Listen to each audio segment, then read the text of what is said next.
What's interesting about, at least to me, with regard to powers of attorney, is there are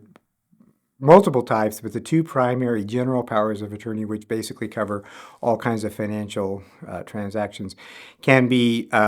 immediate or what we refer to as springing. An immediate power of attorney is one, once signed, gives access to the agent that we designate to be able to take care of business transactions and have access to information immediately upon signing. The other type, springing, requires that before it activates the authority or the powers to somebody else, requires a certification,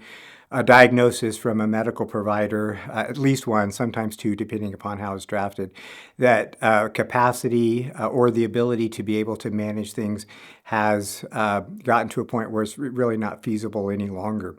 There are different schools of thought. Some attorneys take the idea that all powers of attorney should be immediate, that we shouldn't be giving authority to anybody unless we already trust them and believe them. So there's no reason that we should have to go to a doctor and get some kind of certification as to incapacity in order for it to be activated. Other attorneys subscribe to the view that, and this is really where I sit most of the time,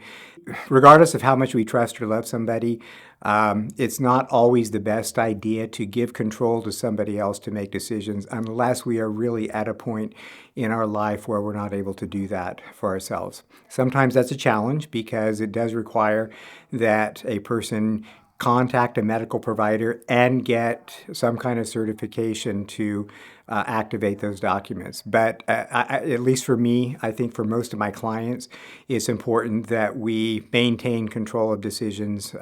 as long as possible.